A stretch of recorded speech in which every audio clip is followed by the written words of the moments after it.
Hello and welcome back to another Q&A video, and I got so many questions from the last Q&A video. I'm going to do yet another one to try and wrap up all those questions that you guys gave me. So the first one from Combo Breaker 99, do you think something crazy may happen, like Morgan will find the message in the bottle that Rick tossed in the water? Yeah, I do think that is entirely possible. I definitely think that Michonne will not be the one to find the bottle. And with Rick thrown away, there is some significance to this message in the bottle. And I definitely think it will come back around eventually. And out of all the characters, I think Michonne will not find it. It's probably going to be Morgan because he's actively looking for Rick. Daryl is off in France, so it really leaves the only character to be Morgan. And if we ever see Morgan again, I think that's what they're going to do. I definitely think the original intention when they finished The Walking Dead is that bottle wasn't going to go to Morgan. I think they're going to retroactively say Morgan finds that bottle. That's what I definitely think. Out of all the characters, yeah, Morgan's the most likely to find that bottle. I just don't think that'll be something for Michonne. I definitely think that that bottle was going to be there for them to try and get Morgan into a Ones Who Live Season 2, or if they ever do a sequel show to The Walking Dead with all the characters coming together, that's how they'll get Morgan over there, because he's trying to follow this letter to try and find Rick. That's what I think, and out of all the characters, the only character I think will find it is Morgan, like you said. Question 2, and I'm going to kind of break it up into two, is from Cash the Real Saint. His first half of the question is, what are 10 out of 10 episodes in The Walking Dead? I'm going to name a couple. So first of all, we have to say Season 6, Episode 9, No Way Out. We have to give Season 4, Episode 8, and Season 4, Episode 16. And I would have to say, it's very controversial, but Season 7, Episode 1, and Season 9, Episode 15. They're my favourite episodes of The Walking Dead. And the second half of his question is, do you think The Walking Dead should have ended in Season 8, Episode 16? Looking back on it, it looks like a series finale.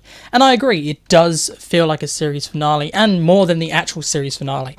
It ties up the entire storyline. There's only a tiny little part of this episode which is about setting up Season 9, but the majority of this episode is just about finishing off the Saviour story, and it does really work. If you're strong on The Walking Dead, this is a good jumping off point, and it is really the end of the old version of The Walking Dead, because the last 3 seasons are more or less a reboot where you have new characters and it's a completely new show. So I say this is a great jumping off point for those fans. However, I do not think this would have been a great way to end The Walking Dead, because the last 2 seasons would have just been bad. So it's good we've got 3 more seasons to improve The Walking Dead's reputation before it ended.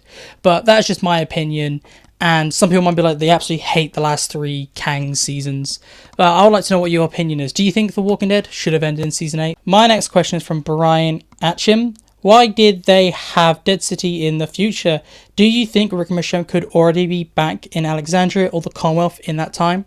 Yes, I think that is entirely possible that Rick and Michonne would be there, because Dead City takes place about 5 years to 6 years after the events of The Walking Dead's final season. That's about year 13. Now we're in year 18 with Dead City. That's quite insane, and that's a big time jump. So it is entirely possible. I do think that Daryl Dixon would take place maybe a couple months to a year after the end of The Walking Dead, and the Rick and Michonne show will probably take place during the end of The Walking Dead, or about the same time as Daryl Dixon. But because how far away in the future Dead City is, I do think that they'll be back. They are definitely in the Commonwealth chilling. That's what I think is going to happen. I do not think almost 20 years into the apocalypse, Rick is still not there. That means that he's been gone for almost 17 years by the events of Dead City if he's not back here. And Michonne will be gone for almost 8 years. So it's just dumb if they're still missing by then. So they would definitely be back by then. And I definitely think the reason why they put it so far in the future is so that we have the end of the timeline being Dead City, and all the other shows could kind of warp around that, and you could be like, okay, I want a character in Dead City, because I do think that characters from Fear like Dwight and Sherry will go over to Dead City, and with Dead City being so far in the future, it's possible for you to change those characters and have an interesting story by the time they end up in that show. My next question is from Cash the Real Saint again, and the question is, if Fear and Tales and World Beyond didn't happen, do you think The Walking Dead would have died as fast? Maybe being one of the exclusive zombie shows, The Walking Dead would not have died as fast. I do kind of agree with you that these spin-offs did taint the Walking Dead brand and they did kill it a little. And especially Fear taken away from the Walking Dead every other season. Like we lost Morgan to Fear, we lost Dwight to Fear, and Sherry.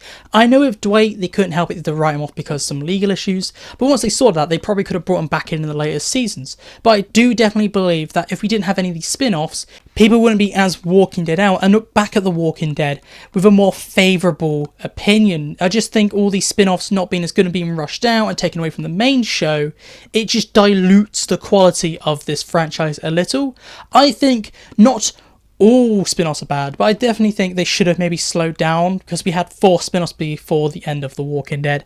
I think that Fear harmed The Walking Dead the most because it just kept taking from The Walking Dead. Like we lost great characters like Morgan, but maybe if Fear stayed its own thing, you just had The Walking Dead and Fear, I do not think that would have accelerated the death of The Walking Dead. I think it might have actually improved it because you would have these 2 great shows on TV and people been like, wow, and it would have drawn more attention. So I think too much content accelerated the downfall of The Walking Dead a little, and what they did with Fear definitely took too much away from The Walking Dead, because it was always each season, like from 4, 5 and 6, you had a crossover from The Walking Dead to Fear, but it was never Fear to The Walking Dead. That really annoyed me. I feel like that's what they should have done to add more intrigue to The Walking Dead, and that maybe would have slowed down the death of The Walking Dead with this like crossover.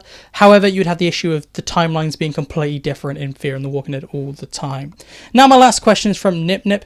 Do you think The Walking Dead Daryl Dixon will be better than Dead City? And this is a tough one because we saw how good Dead City was. Dead City was an absolutely amazing show. That's a high bar.